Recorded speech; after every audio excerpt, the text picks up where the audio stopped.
Hello friend, welcome back to my channel. আশা করছি আপনারা সবাই ভালো আছেন, সুস্থ আছেন। আজ আমি একটা শীতের সবজি দিয়ে নতুন ধরনের চিকেন কষা রেসিপি নিয়ে চলে এসেছি। এটার মধ্যে শীতের সবজি থাকার জন্য রেসিপিটা খুবই স্বাস্থ্যকর আর খেতেও অসাধারণ হয়। আপনারা একবার বাড়িতে এইভাবে বানিয়ে দেখুন রেসিপিটা খেতে কতটা ভালো লাগে। তাহলে আমি রান্নায় চলে আসি। আমি গ্যাসে একটা কড়া বসিয়ে দিলাম, এর মধ্যে দিয়ে দিলাম সাদা তেল। তেলটা গরম হয়ে গেছে, এর মধ্যে আমি দিয়ে দেব সামান্য হলুদ গুঁড়ো আর দিয়ে দেব কেটে রাখা আলু। আলুটা আপনারা আপনাদের পছন্দ মতো ছোট বড় যে কোনো সাইজের কেটে নেবেন। আর সামান্য হলুদ আমি ওপর থেকে দিয়ে আর অল্প লবণ দিয়ে আলুটাকে ভালো করে ভেজে নেব।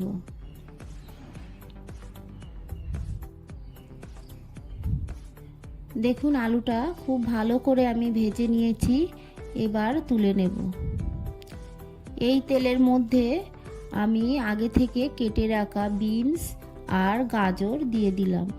আপনারা আপনাদের পরিমাণ মতো বিনস গাজর দেবেন। আমি দুটো গাজর আর কিছুটা বিনস দিয়ে একটু নেড়ে চেড়ে বিনস গাজরের কাঁচা গন্ধ চলে গেলেই তুলে নেব। খুব বেশি ভাজবো না। দেখুন আমি হালকা করে ভেজে নিয়েছি, এবার তুলে নেব।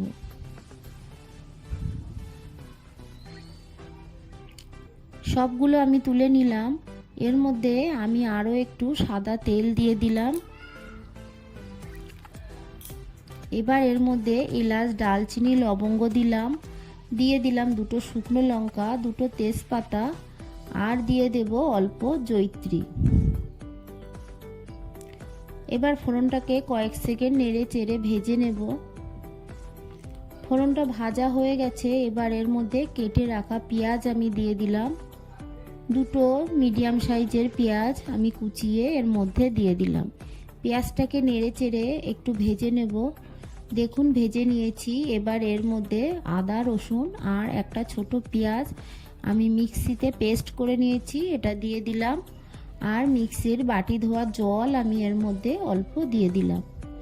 একটু নেড়ে চেড়ে নিয়েছি। এবার এর মধ্যে দিয়ে দেব 1 টিস্পুন জিরে গুঁড়ো, হাফ টিস্পুন ধনে গুঁড়ো আর দিয়ে দিলাম 1 টিস্পুন লাল লঙ্কার গুঁড়ো আর হাফ টিস্পুন কাশ্মীরি লঙ্কার গুঁড়ো। দিয়ে দেব পরিমাণ মতো হলুদ আর দিয়ে দেব 1 টিস্পুন লবণ। সব মশলা আমি দিয়ে এবার মশলাটাকে খুব ভালো করে কষিয়ে নেব। মশলাটা খুব ভালো করে কষিয়ে নিতে হবে। দেখুন খুব ভালো করে আমি কষিয়ে নিয়েছি। এবার চিকেনগুলো আমি দিয়ে দিলাম। চিকেনগুলোকে আমি ভালো করে ধুয়ে জল ঝরিয়ে নিয়েছি। এবার ভালো করে নেড়ে চেড়ে চিকেনটাকে কষিয়ে নেব।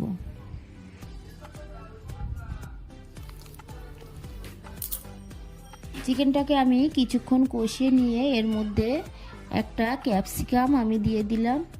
ক্যাপসিকামটাকে একটু বড় বড় করে কেটে নিয়েছি, আপনারা আপনাদের পছন্দ মতো কাটবেন। ক্যাপসিকামটাকে দিয়ে আরও কিছুক্ষণ আমি মাংসটাকে কষিয়ে নেব। আমি এর মধ্যে চেরা কাঁচা লঙ্কাও দিয়ে দিয়েছি।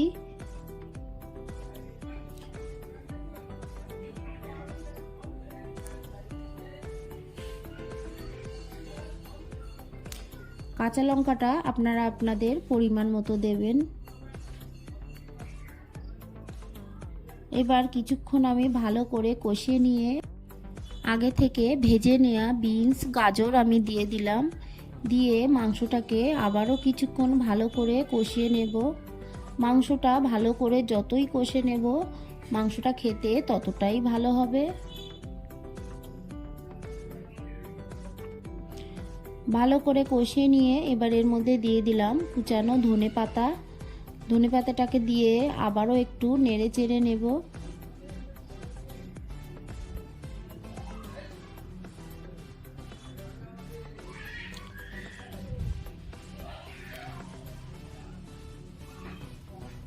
মাংসটা ভালো করে আমি কষিয়ে নিয়েছি। এবার এর মধ্যে আমি হাফ টিস্পুন গোলমরিচ গুঁড়ো দিলাম, দিয়ে ভালো করে আবারও একটু কষিয়ে নেব। গোলমরিচ গুঁড়োটা আপনারা খেলে দেবেন, না হলে স্কিপ করে দেবেন। দেখুন মাংসটা আমি ভালো করে কষিয়ে নিয়েছি, মাংস দিয়ে তেল বেরোচ্ছে।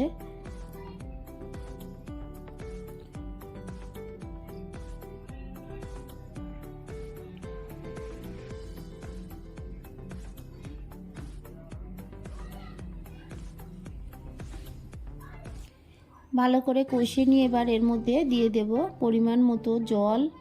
জলটা আপনারা আপনাদের পরিমাণ মতো দেবেন।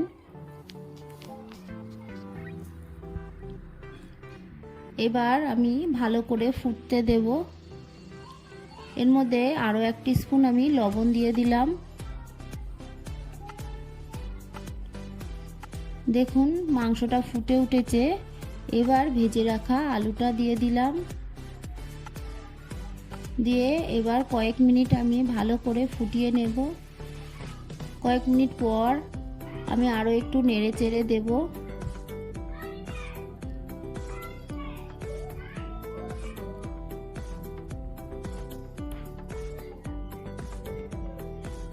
এর মধ্যে আমি আরও একটু লবণ দিয়ে দিলাম, খুব সামান্য লবণ দিয়ে দিলাম, লবণটা অল্প কম হয়ে গেছিল। ভালো করে নেড়ে চেড়ে নিয়ে এর মধ্যে আমি দিয়ে দিলাম কুচানো ধনেপাতা।